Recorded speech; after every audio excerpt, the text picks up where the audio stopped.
the whole Doc Rivers thing, I've detailed this and documented this for months, years, weeks, whatever, however you want to put it. You can go ahead and just go look through the timeline of my channel. You can see all Doc Rivers stuff. I talk about him through the years.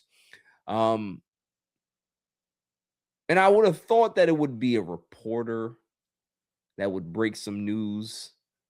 Somebody would get the scoop, and there would be this expose that happens. I'm just like, oh, a reveal of what happened with the Bucks. Nah, we didn't get that. We got it from a player that's currently on the Bucks. You love it. You love to see it. You love to see the honesty. So Myles Turner said Doc Rivers didn't find anybody this season, despite repeated tardiness.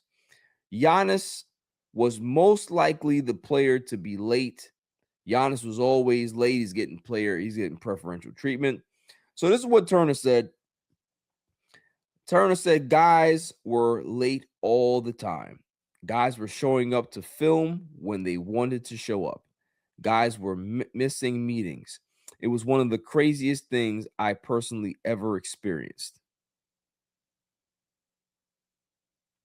He went on to say, any other team I've been on, guys got fined. And there was a sense of order and a sense of understanding. So yeah, you're late to the plane, fine. You're late to the treatment, fine. You're late to film, you get a fine.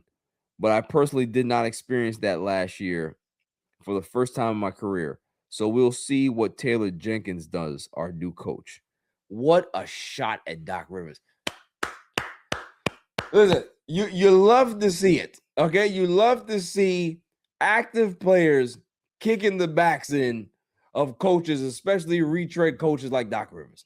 You love to see it because you can see on the court that these guys just had no cohesion at all. That's not by accident. There's a reason why you don't have cohesion because nobody's paying attention to film study. Nobody's really paying attention to when you're supposed to be coming in for practice and all that stuff. People are coming in late and there's no accountability. The coach you just allow anybody to just show up when they want to and leave when they want to, and there's no accountability. So why would any of the players respect you, especially when things are getting hard? They're not going to respect you. They're coming to you for what? I'm coming to you when you've blown more game sevens than anybody in NBA history. What have you done as a coach for me to respect you and ask questions? No wonder Giannis didn't want to come to practice and come to film study. I'm coming to film study for what? To speak to you? You're going to tell me what I did wrong? How about we do a coach study?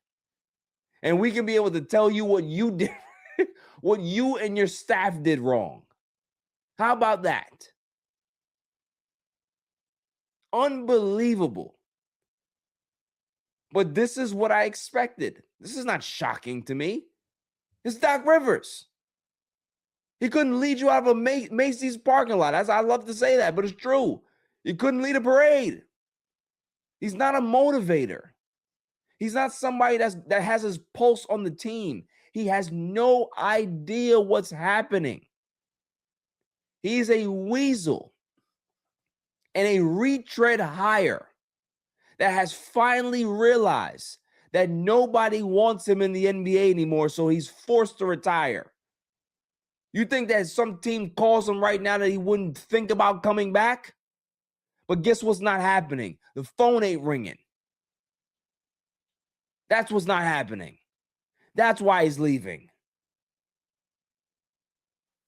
It's not shocking to me. So, of course, you're going to have a guy like Myles Turner like, yo, I've never seen this. I've been in the league mad long, and I've never seen this. There's a reason for it.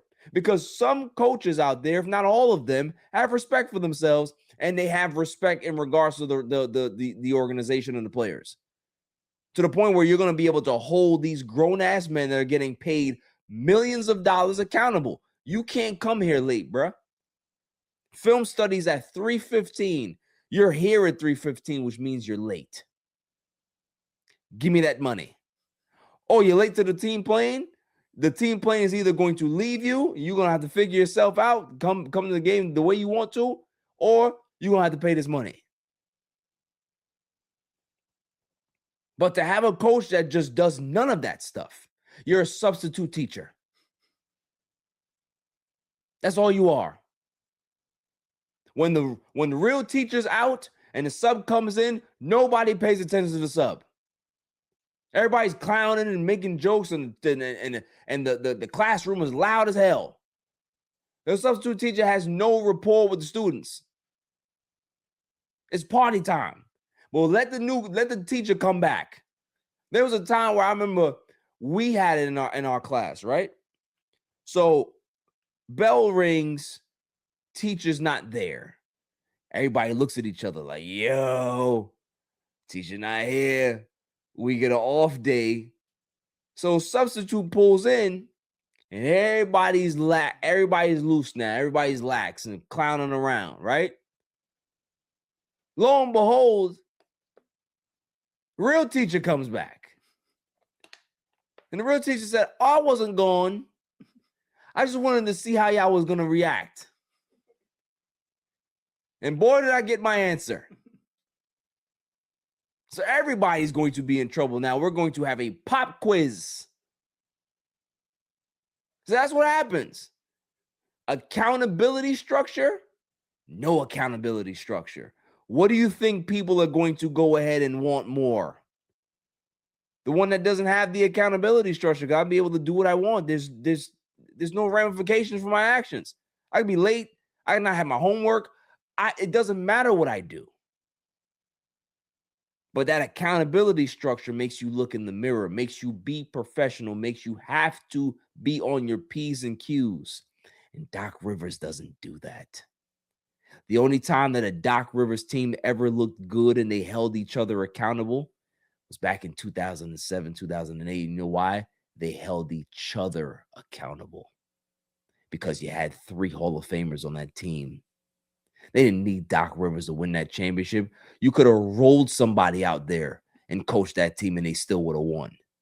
He had nothing to do with that team. It was everything to do with Kevin Garnett, Paul Pierce, and Ray Allen, and the bunch of guys that were as gritty and tough to be able to win that championship. It had nothing to do with Mr. Retread.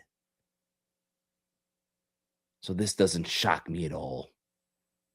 In fact, I'm surprised it took this long for somebody to say something. Moving on.